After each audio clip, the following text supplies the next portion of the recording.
वक्त है कम लंबी मंजिल, तुम्हें तेज कदम चलना होगा। हे परम तपस्या के पथिको, तुम्हें नूतन पथ रचना होगा। वक्त है कम लंबी मंजिल, तुम्हें तेज कदम चलना होगा।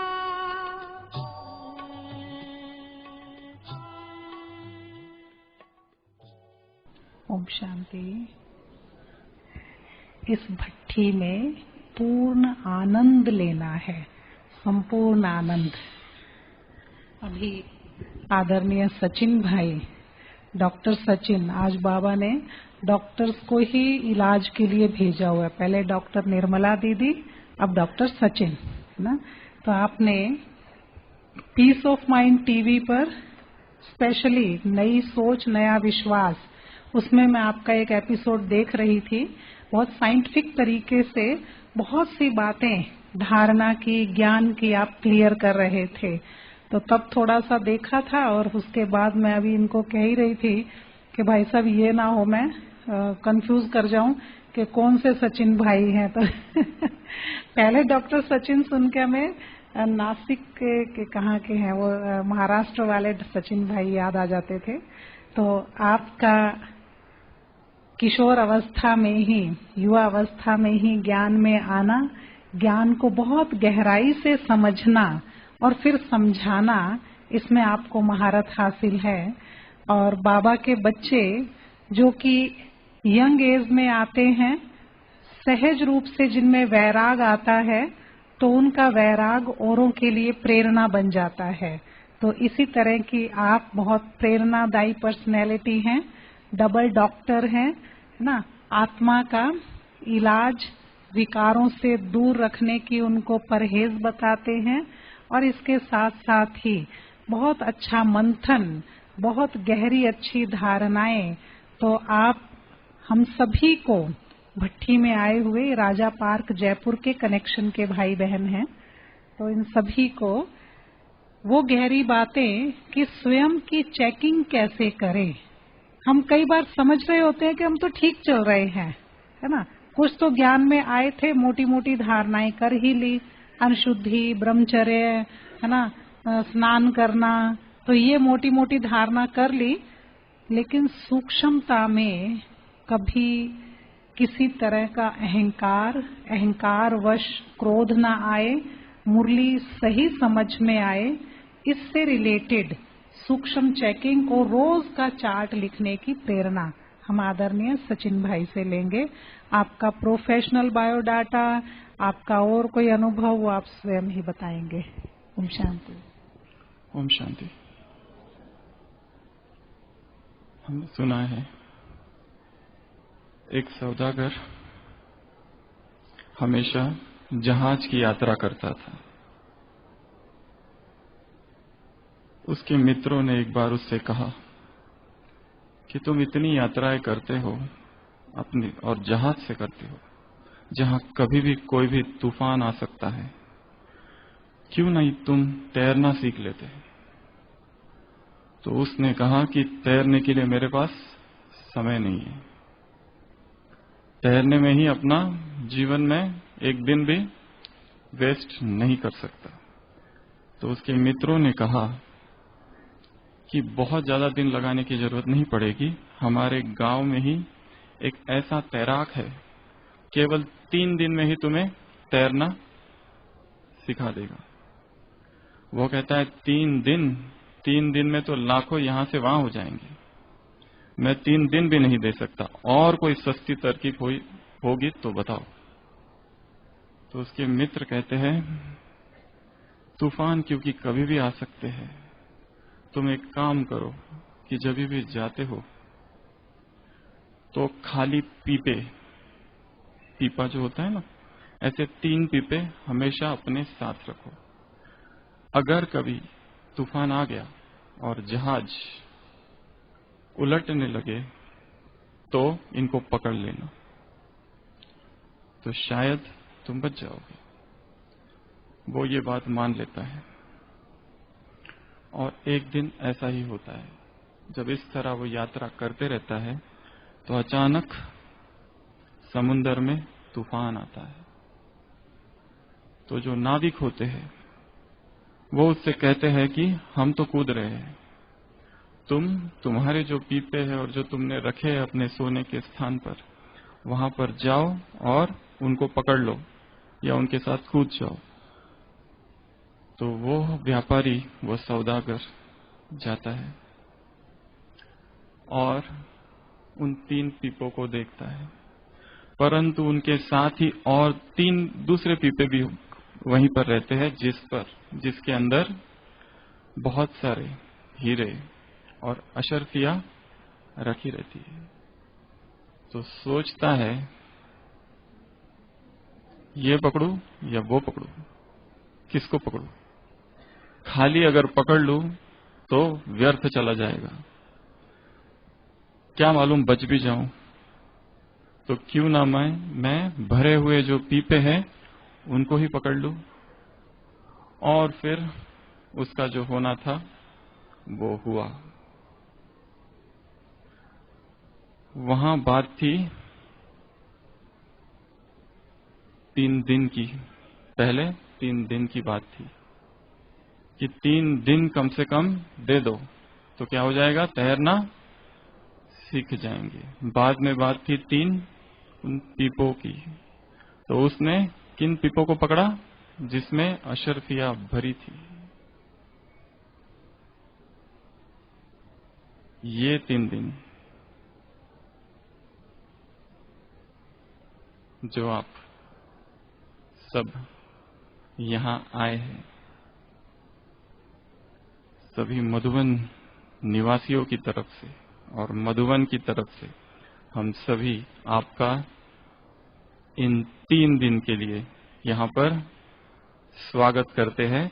और ये जो यात्रा है आपकी, यहाँ जो आए हो वो किस लिए आए हो? तैरने के लिए, सीखने के लिए। क्योंकि जीवन की इस अनंत यात्रा में कब, किस ओर से, कौन सा तूफान, कहां से, किसकी तरफ से, किस व्यक्ति की तरफ से, किस दिशा से आ जाए, इसका कोई भरोसा नहीं। और दूसरा है, हमने अपने आप को बहुत चीजों से भर के रखा है। संसार की इतनी बातें हमें भरी हुई है, उन सभी बातों से स्वयं को खाली करना है। और किन बातों से भरना है? ईश्वरीय ज्ञान की बातें, ईश्वरीय प्रेम से।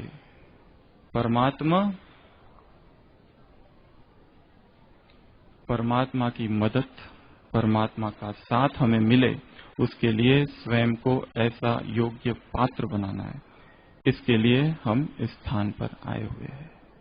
और हर व्यक्ति जहां पर भी जाता है स्वयं के अस्तित्व को वहां लेकर आता है। जैसे अभी भी बहन जी कह रहे थे कि अब तक जो कुछ हुआ है जीवन में, वो सारी ही सारी पास्ट की बातें हमारे अंदर अंकित है। और वो सभी बातें अच्छी बातें नहीं है, उसमें बहुत सी बातें कुछ कड़वी है। वो सभी बातों को लेकर मनुष्य घूमता है। किसी गांव में सुबह सुबह सर्दी के दिन थे, वहां का एक बूढ़ा आदमी परकोटे पर बैठा और सुबह सुबह एक व्यक्ति वहां आया। उस व्यक्ति ने पूछा कि मैं इस गांव में बसना चाहता हूं, ये गांव के लोग कैसे हैं? उसने कहा कि मैं इस गांव में बसना चाहता हूं, इस गांव के लोग कैसे हैं? बूढ़े व्यक्ति ने पूछा, पहले ये बताओ तुम जिस गांव से आए हो उस गांव के लोग कैसे हैं? उसने कहा, ये क्या जवाब है, ये कैसा उत्तर है? मैं पूछ रहा हूं इस गांव के लोग कैसे, और आप पूछ रहे हो मैं जिस गांव से आया हूं वहां के लोग कैसे हैं? बूढ़े व्यक्ति ने कहा कि जीवन का अनुभव मुझे यही बताता है कि मैं इस तरह के प्रश्न पूछूं, उसके बाद ही मैं ये उत्तर दे सकता हूं कि इस गांव के लोग कैसे हैं। वो व्यक्ति कहता है, बात मत पूछो, उन दुष्टों ने तो मेरा जीना हराम कर दिया था। इतने दुष्ट प्रवृत्ति के लोग हैं जहां से मैं आया हूं। बूढ़ा व्यक्ति कहता है यहाँ वाले लोग भी कुछ कम नहीं है, बस ऐसे ही है, कोई सार नहीं है। अच्छा होगा तुम किसी और गांव में चले जाओ। थोड़ी देर बाद एक दूसरा व्यक्ति आता है, वह भी यही पूछता है कि मैं किसी और गांव से आया हूं इस गांव में बसने के लिए, कि कृपया मुझे बताएंगे इस गांव के लोग कैसे हैं। बूढ़ा व्यक्ति कहता है, पहले ये बताओ कि तुम जहां से आए हो उस गांव के लोग कैसे। वो कहता है, उस गांव के लोग तो ऐसे हैं कि मैं उनका केवल स्मरण करते ही हृदय में जैसे संगीत बजने लगता है, आनंद की जैसे लहरें उमड़ने लगती है। बूढ़ा व्यक्ति कहता है कि धन्यवाद, स्वागत है तुम्हारा इस गांव में भी। इस गांव के लोग भी ऐसे ही है। तुम्हारा आगमन होते ही गांव के लोग जैसे झूम उठेंगे और तुम स्वयं भी झूम उठोगे। हम जहां पर भी जाते हैं वही लेकर जाते हैं जो हम स्वयं है। आप सब भी यहाँ पर आए हो, किस भूमि पर आए हो? ये देव भूमि है, ये परमात्मा अवतरण भूमि है, प्रभु प्रेम की ये भूमि है। यहाँ के वातावरण में और यहाँ के एक एक कण में परमात्मा प्रेम की तरंगे तरंगित है। तो आप सभी का पुनः एक बार फिर स्वागत है इस भूमि पर, कि जहां आकर बहुत सारे यात्री, बहुत सारे पथिक, जिन्होंने अपने ही गांव में, वहां के लोगों में और वहां के केंद्र में परमात्मा प्रेम देखा है, उन्हें यहाँ क्या देखने को मिलेगा? वही प्रेम, और वो भी बहुत ही बृहद रूप में। तो ऐसे प्रेम की इस भूमि पर जैसे ही आत्माएं आती है तो प्रेम में निमग्न हो जाती है। तो आज सारे दिन भर आप सभी सुन रहे हैं। बहुत सुन सुनकर भी कभी कभी मन में भ्रम उत्पन्न होता है। आज शाम से सुन रहे हैं। और मनुष्य का स्वभाव ऐसा है कि बहुत ज्यादा सुनना नहीं चाहता है, सुनाना ज्यादा चाहता है, सुनना उसे कम पसंद है। तो हम आपके सामने कुछ ऐसी ही 7-8 बातें रखेंगे जो कि आपको इस जीवन में धारण करनी है। भट्टी में आना अर्थात पकना, भट्टी में आना अर्थात परिपक्व होना, भट्टी में आना अर्थात स्वयं को शक्तिशाली बनाना, भट्टी में आना अर्थात मजबूत बनना, सेल्फ रियलाइजेशन। आज की मुरली में महावाक्य था सेल्फ रियलाइजेशन। हम यहाँ आए हैं सेल्फ रियलाइजेशन करने और गॉड रियलाइजेशन करने, ये 2 लक्ष्य है। तो स्वयं को भरने, स्वयं को चार्ज करने, स्वयं को परिपक्व बनाने, स्वयं को स्पिरिचुअली मैच्योर्ड बनाने इस भूमि पर हम आए हैं। और यहाँ से जाते समय हम वो ना रहे जो हम यहाँ आए थे तब थे। जाते समय हमारी स्थिति और ही अधिक शक्तिशाली हो। तो सबसे पहली बात, हम उसी कहानी पर फिर से जाते हैं। व्यक्ति अपने भीतर जो है वही लेकर सब जगह जाता है। इसके लिए जिस स्थान पर हम रहते हैं, जिन लोगों के बीच हम रहते हैं, सबसे पहला हमारा कर्तव्य है कि उसको स्वीकार करना। उनके प्रति कोई कंप्लेंट नहीं, क्योंकि हमें संपूर्ण कहां बनना है?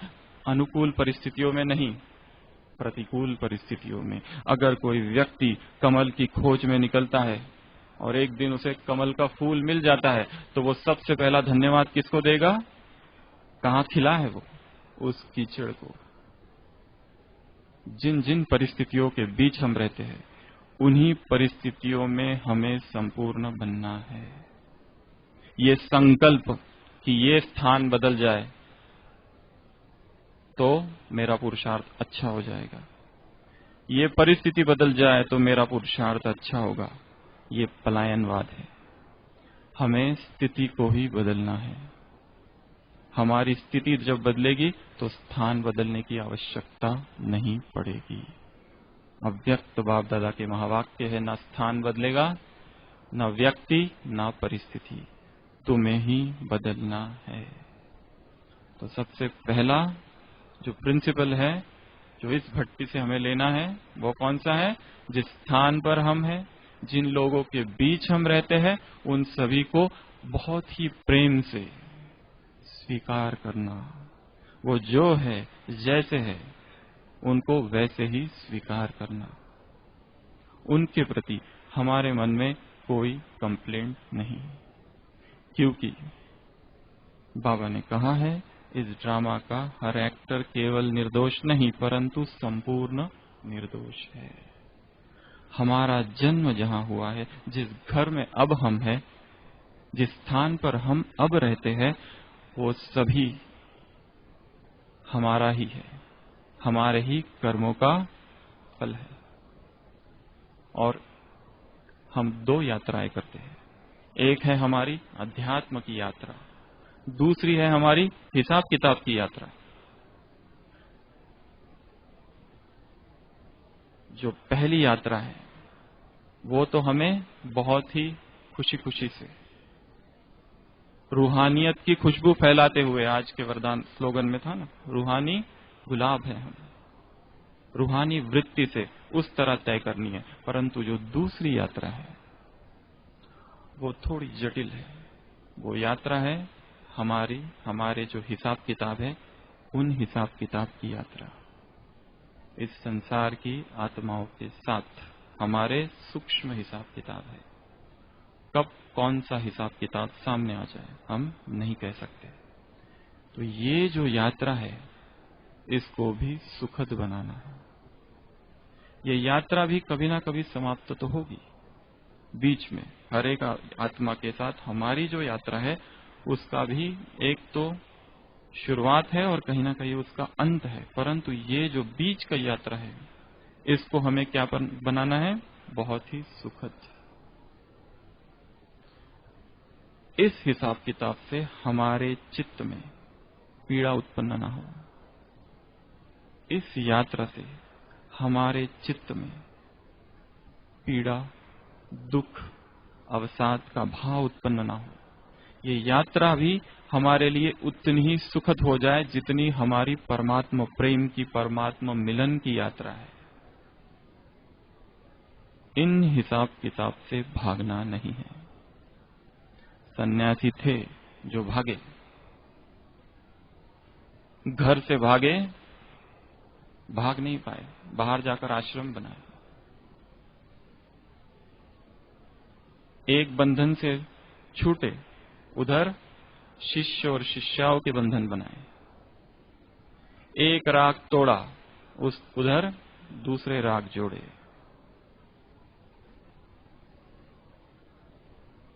जो पलायनवादी है वो कभी भी संपूर्ण शांति को प्राप्त नहीं हो सकते। इसके लिए जहां हम रहते हैं, जिस शोरगुल में हम रहते हैं, उसी शोरगुल में, उसी स्थिति में, उसी परिस्थिति में, उन्हीं लोगों के बीच में रहते हुए हमें संपूर्ण बनना है। कोई एक सन्यासी, कोई विदेश का सन्यासी जो भारत की सभी आश्रमों में घूम चुका था, वो बड़ा ही जिज्ञासु था। उसे योग जानना था, उसे योग सीखना था। कहीं जापान में गया तो कभी तिब्बत में गया तो कहीं विश्व के भिन्न भिन्न कोनों में गया, और किसी ने उसको कहा कि बर्मा में जाओ, रंगून में, वहां का जो आश्रम है वो देख कर आओ।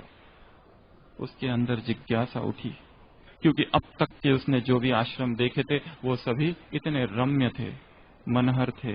कोई झील के किनारे, कोई नदी के किनारे, तो कोई और कहां, कोई पहाड़ियों पर। परंतु यहां जब वो पहुंचा और उसको जब गाड़ी से छोड़ा गया तो उसने देखा कि यहां का जो आश्रम है एकदम बाजार में है सबसे पहले।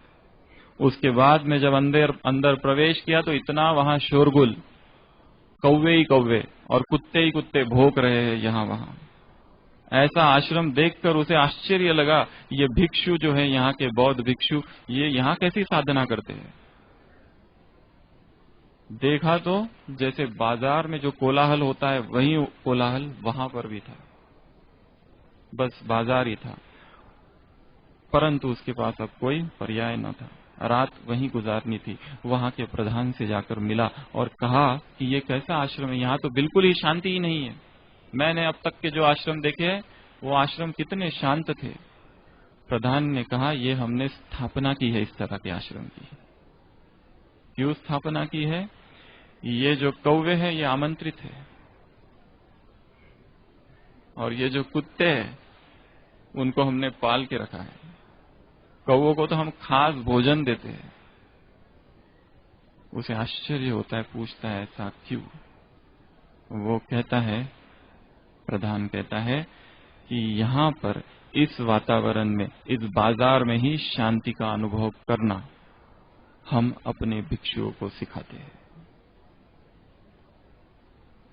पहाड़ों पर जो शांति है वो पहाड़ों की शांति है। पहाड़ों से नीचे उतरे फिर से अशांति।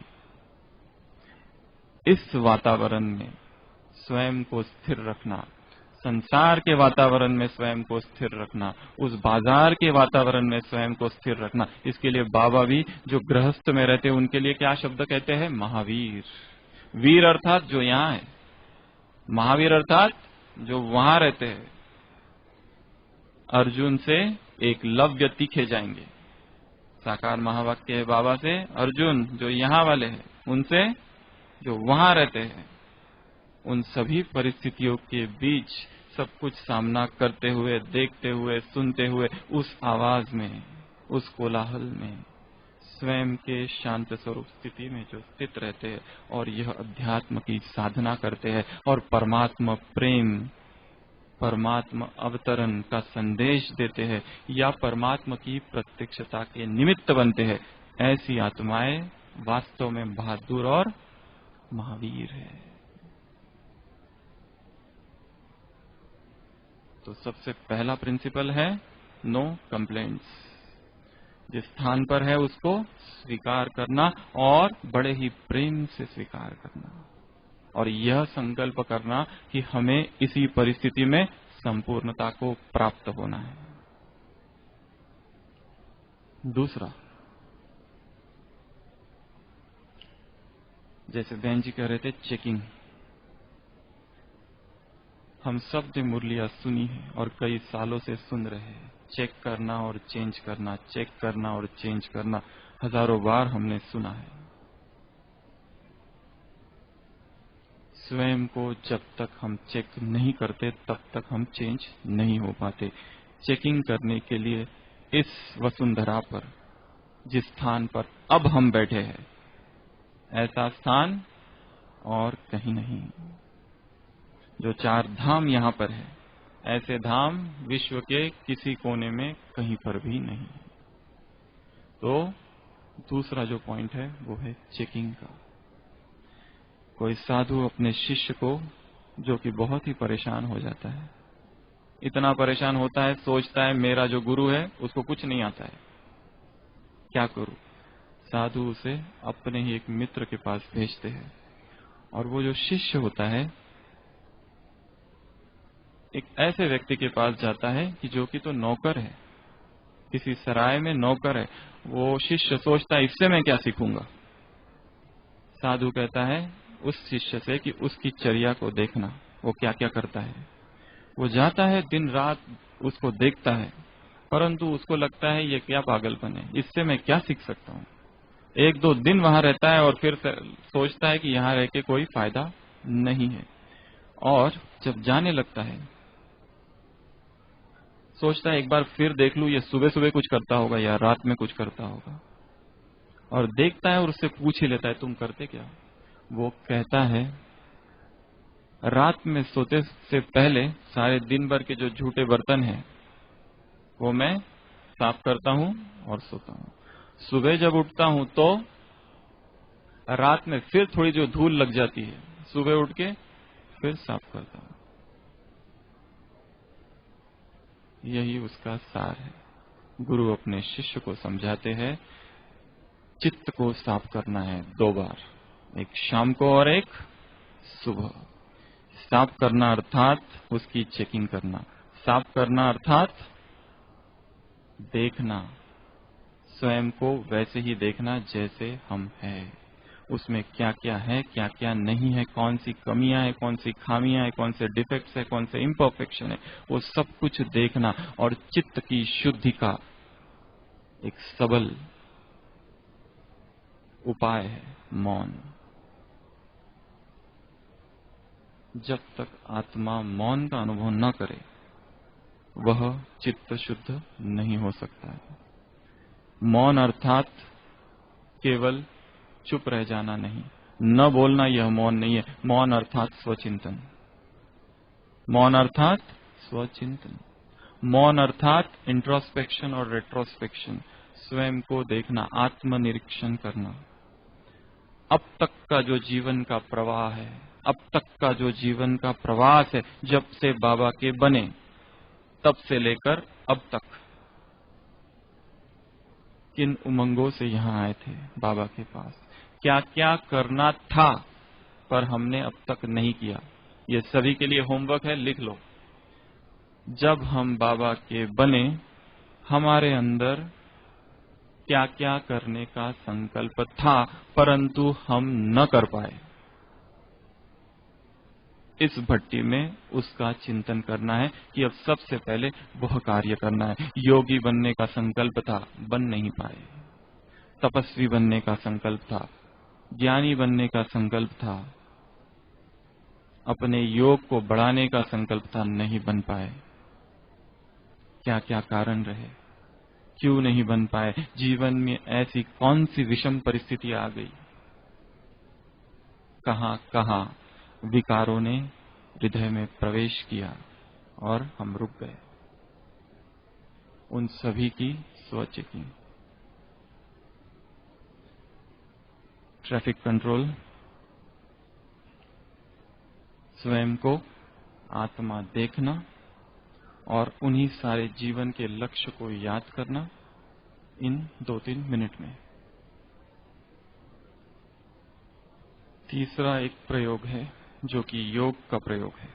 तीसरा पॉइंट जो हम सभी आत्माओं को करना है वो प्रयोग है, क्योंकि ब्राह्मणों के हिसाब किताब किनके द्वारा चुकत होने हैं? ब्राह्मणों के द्वारा ही चुकत होने हैं। हम आत्माओं के हिसाब किताब आत्माओं के द्वारा चुकत होने हैं और ब्राह्मणों के ज्यादा हिसाब किताब ब्राह्मणों के साथ है, संसार की आत्माओं के साथ थोड़े कम है। हमारे जीवन में जो कुछ भी होता है, दुख सुख का अनुभव, वो बहुत सारी बातें इन हिसाब किताब से जुड़ी हुई है। इस संसार में ऐसी बहुत सी आत्माएं हैं जिनको हमने द्वापर युग से अब तक बहुत दुख पहुंचाया है। इस जन्म में भी ऐसी बहुत सी आत्माएं हैं जिनको हमने सताया है, पीड़ा पहुंचाई है, अपशब्द बोले हैं, व्यंग्यबाण छोड़े हैं, अपमान किया है, असहयोग दिया है, मदद नहीं की है। वो सभी आत्माएं किसी न किसी रूप में सूक्ष्म बदले का भाव, सूक्ष्म क्रोध, सूक्ष्म घृणा हमारे लिए अपने मन में पाल रही है। जब तक हमें उन आत्माओं का सहयोग कहो, प्रेम कहो, दुआएं कहो, प्राप्त नहीं होती, पुरुषार्थ के इस मार्ग में हम आगे नहीं बढ़ सकते। द्वापर युग में या द्वापर युग से अब तक कितने ही जन्मों में शायद हम कभी राजा होंगे, किसी दूसरे राज्य पर आक्रमण कभी किया होगा, उसको हराया होगा। कितने ही वहां के ग्रामीण ग्रामवासी बेघर हुए होंगे, कितनों ने शरीरों को छोड़ा होगा। बाबा ने एक शब्द में कह दिया है, तुमने जन्म जन्म पाप किए हैं। सबसे ज्यादा पाप तुमने काम विकार के द्वारा किए हैं। 63 जन्मों के विकर्मों का बोझा तुम्हारे सिर पर है। योग बल से उसे चुक्त करो। दूसरा और एक चीज जो करनी है, ये सारी आत्माओं को क्या करना है? अमृत वेले इमर्ज करना है। बाबा जो हमेशा वरदानों में और मुरली में कहते हैं, आत्माओं को इमर्ज करो, आत्माओं से रूरिहान करो, आत्माओं का आह्वान करो। तो ये जो आत्माएं हैं जिन्हों को हमने जन्म जन्म दुख दिया है, ऐसी आत्माओं को क्या करना है? क्या करना है? माफी मांगनी है। उनको इमर्ज करके क्या करना है? उनसे क्षमा याचना करनी है कि हे आत्माओं, मुझे क्षमा कर दो, मैं क्षमा प्रार्थी हूं। एक दिन आएगा हमें ऐसा अनुभव होगा कि क्षमा हो गई, और उस दिन अचानक आत्मा हल्का महसूस करेगी और पुरुषार्थ में स्वतः ही तीव्र गति आ जाएगी। ऐसे कौन कौन है इस सभा में जो अब भी दूसरों को दुख दे रहे हैं? है अभी भी? प्रश्न सुना है ठीक से? उठा रहे कोई कोई। मनसा वाचा कर्मणा, अगर हम किसी को दुख देते हैं, वो अगर हम किसी की निंदा भी करते हैं, तो अव्यक्त महावाक्य, तुम एक बार निंदा करो तुम्हारी दुगुनी निंदा होगी। किसी की निंदा की, किसी का अपमान किया, अपशब्द, व्यंग्यबान, कमेंट्स, टॉन्ट्स, ये सब अगर हम कर रहे हो, जहां जिस वजह से आत्माएं घायल हो रही है, या किसी को निरुत्साहित कर रहे, हमारे वजह से किसी का पुरुषार्थ नीचे जा रहा है, हमें शायद पता भी नहीं, ऐसी आत्माओं को अमृत वेले इमर्ज करना और उनसे माफी मांगना। ये एक ग्रुप। 3 ग्रुप इमर्ज करने हैं। दूसरा ग्रुप है, उन सभी आत्माओं को इमर्ज करो जिन्होंने हमें बहुत दुखी किया है। कर भी रहे हैं अभी भी कि नहीं कर रहे? जो कर रहे हैं, जिन्होंने दुखी किया, परेशान किया, अपमान किया, निंदा की, जो कुछ भी किया, उनको क्षमा, अनकंडीशनल, बेशर्त क्षमा। क्षमा भी कैसी? बेशर्त। और उनसे ये कहना कि जो कुछ भी हुआ ये हमारा ही हिसाब किताब था, उनका कोई इसमें दोष नहीं। महात्मा बुद्ध को आकर एक व्यक्ति आकर थूक देता है गाल पर, वो थूक को साफ करते हैं और गुस्से गुस्से में चला जाता है। शिष्य उनका आनंद, वो पूछता है कि आपने कुछ कहा क्यों नहीं? महात्मा बुद्ध उस व्यक्ति से उतना ही कहते हैं कि और कुछ कहना है, और कुछ करना है। उस व्यक्ति से जो थूक कर गया था, तो आनंद से वो कहते हैं कि वो इतना भरा हुआ आया था, इसके लिए मैंने उससे कहा कि और कुछ करना है क्या, तो उसके पास तो शब्द ही नहीं थे, इतना आवेग था। उसने जो किया कर दिया। दूसरे दिन वही व्यक्ति पश्चाताप करता है और चरणों में गिरता है और कहता है मुझे क्षमा करो। वो कहते हैं मैं किसको क्षमा करूं? वह व्यक्ति जो कल था, क्योंकि आज जो सामने व्यक्ति है वो नहीं है। आज तो व्यक्ति परिवर्तन हो गया है। इसके लिए जिसने मुझ पर थूका था ये व्यक्ति है ही नहीं, और जिसने थूका था वो तो बात पूरी हुई। अभी जो सामने है ये तो दूसरा व्यक्ति है। इसके लिए तो यहाँ क्षमा की भी कोई बात नहीं है। इसके लिए जिन्होंने हमें सताया, रुलाया, दुख दिया, पीड़ित किया, अपमानित किया, निंदित किया, उन सभी को बेशर्त क्षमा। तीसरा और एक ग्रुप इमर्ज करना है, जिन जिन आत्माओं ने हमें सहयोग दिया, जिन जिन आत्माओं ने हमें ज्ञान में आगे बढ़ाया, वो सभी आत्माएं,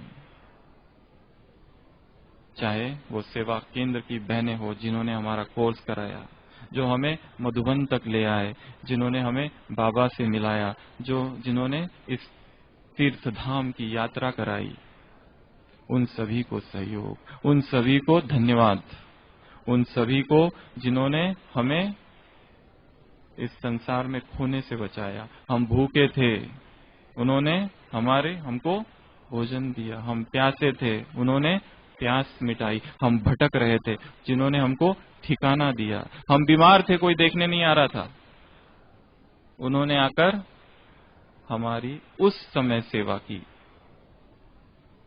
ऐसी सभी आत्माएं, यहाँ तक कि भक्ति में भी, भक्ति काल में भी जिन्होंने हमें सहयोग दिया, वो सभी आत्माएं हमारे लौकिक माँ बाप, उन सभी को धन्यवाद, सहर्ष सहद संपूर्ण हृदय से, तहे दिल से धन्यवाद।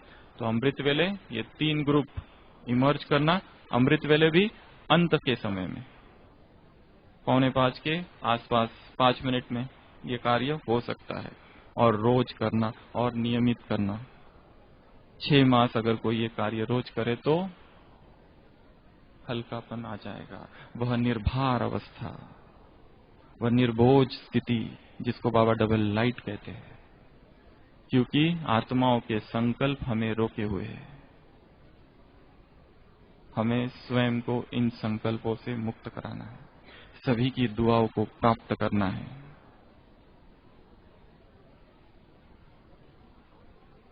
ये एक कार्य करना है। और एक दूसरा कार्य, कितनी पॉइंट, 4थी या 5वीं, प्रकृति के 5 ही तत्वों को सकाश देना। हो सके तो 2 बार, एक बार अमृत वेले, एक बार नुमाशाम के योग के समय। कल की जो मुरली चलेगी उसमें बाबा ने प्रकृति के ऊपर बहुत विस्तार से कहा है। प्रकृति देवता बनकर हमें सहयोग देगी कैसे, उसके बारे में वर्णन किया है। तो ये प्रकृति के हम पर सतयुग से लेकर अब तक उपकार ही उपकार है। और हमने क्या किया प्रकृति के साथ, अत्याचार, अन्याय, क्या कुछ नहीं किया हमने। क्रोधित है वो, इसके लिए उन 5 ही तत्वों को क्या करना है, सकाश देनी है। फरिश्ता रूप में जाकर आकाश को सकाश, वायु को सकाश, समुद्र 5 महासागर को एक एक महासागर के ऊपर जाकर सकाश, 5 महाखंड के एक एक महाखंड के ऊपर जाकर सकाश, अग्नि को सकाश। 5 ही तत्वों को प्यूरिफाई करना है, ये हमारा कर्तव्य है। हम प्रकृतिपति है, तो 5 ही तत्वों को सकाश। अगला पॉइंट जो आज की मुरली से है, जो बाबा ने कहा, सवेरे सवेरे उठकर क्या करो, विचार सागर मंथन करो। मुरली की पॉइंट्स नोट करो और रिपीट करो।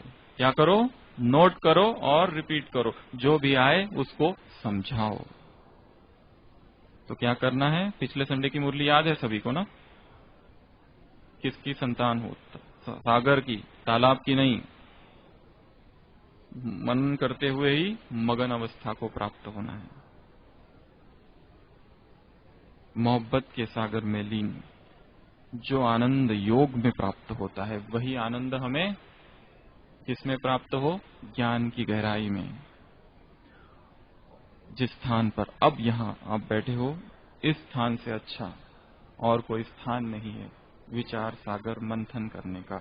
एक एक पॉइंट बाबा का, एक एक महावाक्य रत्न भरे है उसमें, अमूल्य है, जीवन की दिशा और दशा को परिवर्तन करने वाले हैं। कोई एक पॉइंट भी अगर ले ले और जीवन में धारण कर ले तो जीवन ही संपूर्ण परिवर्तन हो जाए। इसके लिए केवल मुरली सुननी नहीं है, केवल मुरली के पॉइंट्स लिखने नहीं है। क्या करना है, गहराई में जाना है, उसका मनन करना है। लिखना है तो मनन लिखो, चिंतन लिखो, बाबा को लेटर लिखो।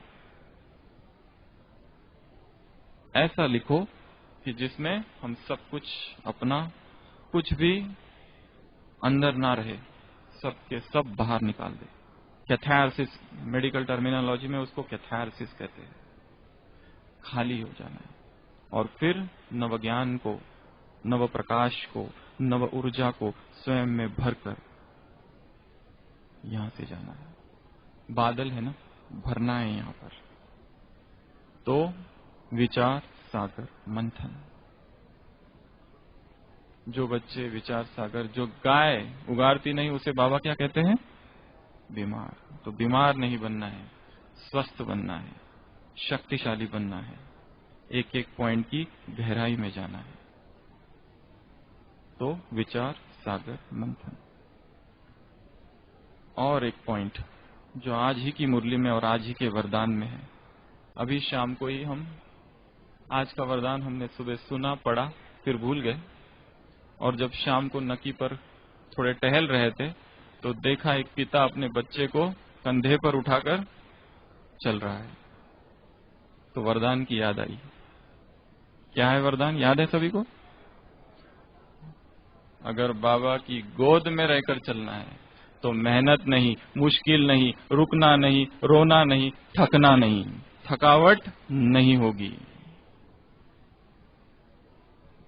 जो उसके निरंतर साथ में रहते हैं, मेहनत की ही अविद्या हो जाती है उन्हें।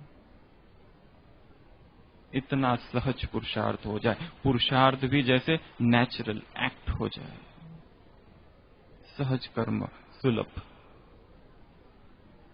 मेहनत से मुक्त स्थिति। उसी की एक विधि जो पहले सुनाई, मनन करते करते मगन हो जाना, मेहनत करनी ना पड़े, याद दिलाना पड़े। ये ज्ञान जो है हमारे नस नस में ऐसा समा जाए। कैसे? जैसे खून धमनियों से जैसे रक्त संचारित हो रहा है, वैसे ही रग रग में यह ज्ञान संचारित हो। इतना स्वयं को इस ज्ञान में डुबो देना है। वही अवस्था तब भी प्राप्त होगी जो योग से प्राप्त होती है। तो ऐसे वो कौन से कारण है जो लिख सके, इस पर चिंतन लिखे, जो हमारे और उसके बीच में है। भगवान के और हमारा जो प्यार है वो क्यों कम है, क्यों वो बढ़ नहीं रहा है, इसके क्या क्या कारण है। अगर वो व्यक्ति है, वस्तु है, परिस्थिति है, स्थान है, क्या है, उसको ढूंढो। साधन है, कौन सी ऐसी बातें हमारे बीच में आ रही है, उसके और हमारे बीच में, उसको समाप्त करो। भट्टी का एक लक्ष्य ये भी है, स्वयं को ईश्वरीय प्रेम से, परमात्मा प्यार से इस तरह भर दो कि संसार की किसी भी आत्मा का प्यार हमें अपनी तरफ न खींचे। कुछ दिन पहले वरदान था, ये संसार असार है, कुछ भी यहाँ प्राप्ति करने जैसा नहीं है, तुम्हारे काम का ही नहीं है ये संसार। तेरे प्यार के आगे हर चीज फीका, गीत है ना बाबा, वो ताज फीका, वो तख्त फीका। इस प्रेम के आगे वो सब कुछ नगण्य है, व्यर्थ है। संसार के जो भी प्यार है, निरपवाद सत्य है संसार का, जो हर एक योगी को, साधक को, तपस्वी को समझ लेना है इस जीवन में कि इस संसार से जो भी सुख प्राप्त होता है अपने साथ दुख को लाता है। जब इस तथ्य को, इस सत्य को उतनी ही गहराई से हम समझ लेते हैं कि इस संसार में सुख नहीं है, उसके बाद ही अध्यात्म की ये यात्रा तीव्र गति को पकड़ती है। तब तक मंद वैराग और मंद पुरुषार्थ चालू रहता है। निरपवाद सत्य है ये कि संसार में इंद्रिय सुख जो भी है, विषय वासनाओं से उत्पन्न जो भी सुख है, वो अंततोगत्वा दुख में ही परिणित होता है। इसके लिए हमें इस तुच्छ को छोड़कर जो उच्च है, जो श्रेष्ठ है, उसको पकड़ना है। इसके लिए बाबा कहते हैं तुम्हारे चेहरे से भी त्याग नहीं झलके, क्या झलके? भाग्य। अगर किसी छोटे बच्चे को 2 लड्डू दिए जाए, एक छोटा और एक बड़ा, तो वो कौन सा लेगा? बड़ा। तो क्या उसने छोटे का त्याग किया? अरे उसको बड़ा मिल गया, हमें कौन सा मिला है? सबसे बड़ा मिला है। तो ये एक बात, लड्डू की बात आई। अंतिम पॉइंट, भोग। सभी माताएं यहाँ पर ज्यादा बैठी हुई है। 24 घंटे में एक बार हर एक ब्राह्मण आत्मा को ने बाबा को भोग लगाना है, संपूर्ण विधि के साथ। जो कुमार बैठे हुए उन्हें भी लगाना है। अधर कुमार बैठे हैं, उन्हें भी लगाना है। माताओं को विशेषकर 24 घंटे में एक बार उसी विधि से, जिस विधि से मधुबन में लगता है, वही गीत उतनी ही प्रेम के साथ पहले बाबा को स्वीकार कराओ। उसके बाद ही जो जो नहीं लगाते वो हाथ खड़ा करो, माताओं में से बहुत है। तो जैसे यहां से जाएंगे इस बात को शुरू करना है, उससे वो पीरियड भी हमारा जैसे योग में गिना जाएगा और बाबा के प्रति हमारा जो प्यार है, हमारा जो समर्पण भाव है, वो भी बढ़ेगा। तो ये कार्य करना है। बाकी भी जो है उनको भी लगाना है।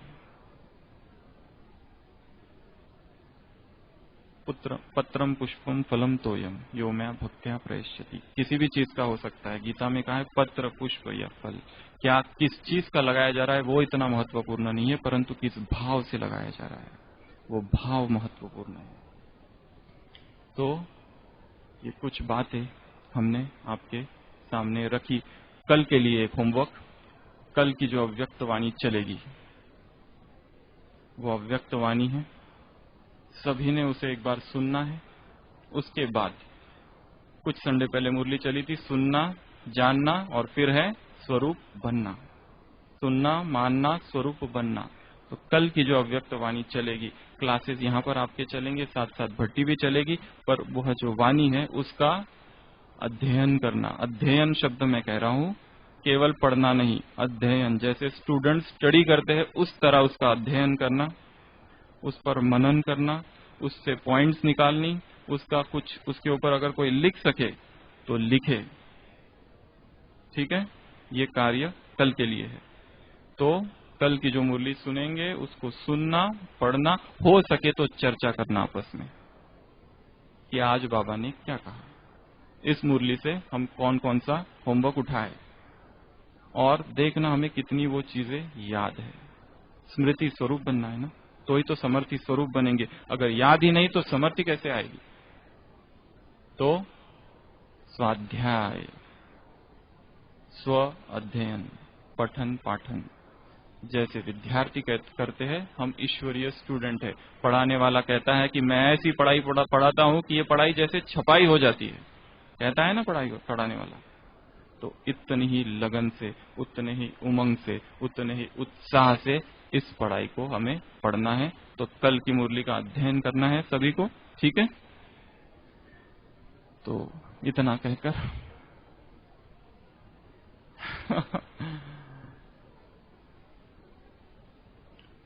भोजन जो बनाते हैं संसार में, उन्हें जो रसोई बनाने वाले होते हैं उन्हें महाराज कहा जाता है। सुना है शब्द महाराज, अर्थात इंद्रियों के जो राजा है, जो इंद्रिय जीत है। उनके कपड़ों में भी कहीं पर सिलाई नहीं होती है, इतनी पवित्रता का वो पालन करते हैं। किसी और को अंदर आने नहीं देते, इतनी वो पवित्रता का पालन करते। जो स्थान हमारा है जहाँ भोजन बनाया जाता है, वहां पर भी इतनी स्वच्छता हो और इतनी पवित्रता हो। ऐसे नहीं कि बर्तन जो रात में रख दिए झूठे, वो वैसे ही रह गए। कहते हैं रात में जो झूठे बर्तन है वो रोते हैं अगर उनको वैसे ही छोड़ दिया गया तो।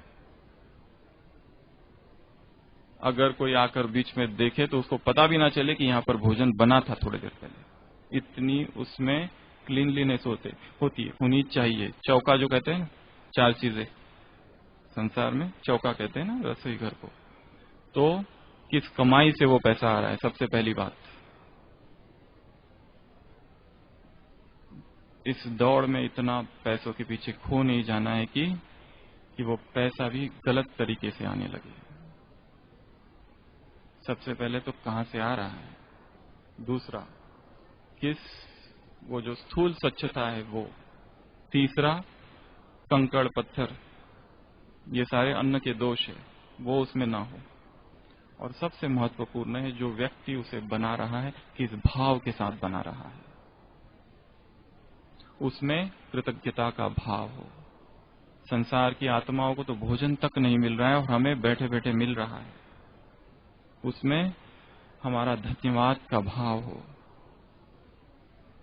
आत्मिक स्वरूप की स्थिति हो, जो जो हम भोजन में डाल रहे हैं, यहाँ तक कि तेल अगर डाल रहे हैं और जो भी डाल रहे हैं, उस एक एक सामग्री को भी सकाश देते देते भोजन बनाना, इतनी पवित्रता के साथ भोजन बनाना, समान युक्त स्थिति में उस भोजन को बनाना, और फिर उसके बाद में बाबा को भोग लगाना। अगर जिनके पास बर्तन नहीं है भोग के, फर्स्ट स्टेप तो वो है कि जाकर सबसे पहले बर्तन लेगा, उस बर्तन को धोने के लिए और किसी को मत देना, चाहे बाकी बर्तन दे दो, परंतु वो जो बर्तन है वो स्वयं संपूर्ण स्वच्छता के साथ, संपूर्ण पवित्रता के साथ, अगर बाबा का ट्रांसलाइट है तो ट्रांसलाइट के आगे रखकर, फोटो है तो फोटो के आगे रखकर, नीचे बैठकर, अगर नहीं बैठ सकते हैं तो चेयर पर बैठकर, गीत के साथ, कम से कम एक गीत के साथ पूर्ण विधि से भोग लगाना। सूक्ष्म वतन में भोग की थाली ले जाना बाबा के पास, बाबा को खिलाना, फिर ले आना। उसके बाद में वो जो थाली का जो अन्न है, वो जो बड़ा आपका जो भी बनाया है उसमें डालना। उसके बाद में जो भोजन खाने की जो स्थिति है वो भी योग युक्त हो सके तो मौन में, धन्यवाद के भाव के साथ, सम्मान के भाव के साथ, हो सके तो कल्प वृक्ष के नीचे बैठकर, अगर कल्प वृक्ष के नीचे बैठकर भोजन खाए, इस संकल्प के साथ कि इस संसार की जो भी भूखी आत्माएं होगी, एक एक कौर जो इधर मैं खा रहा हूं, एक एक निवाला, विश्व की सभी आत्माओं का पेट भर रहा है, सभी आत्माओं का चित्त शुद्ध हो रहा है। एक अव्यक्त संदेश था गुलजार दादी के द्वारा 86, जिसमें बाबा ने कहा था कि यदि भोजन योग युक्त होकर बनाया जाए और खाया जाए तो 50% प्यूरिटी वैसी ही अचीव हो जाएगी, 50% प्यूरिटी वैसी ही अचीव हो जाएगी, क्योंकि बाबा ने कहा है सबसे ज्यादा पाप तुमने काम विकार से किए। वो तो छूट गया, परंतु उनकी स्मृतियां अब तक आत्मा में है, वो कैसे जाएगी? योग से और भोजन से, ज्ञान के श्रेष्ठ चिंतन से। तो योग युक्त होकर भोजन बनाना, योग युक्त होकर भोजन खाना और दूसरों को खिलाना, तो सभी का चित्त शुद्ध हो जाएगा। ओम शांति।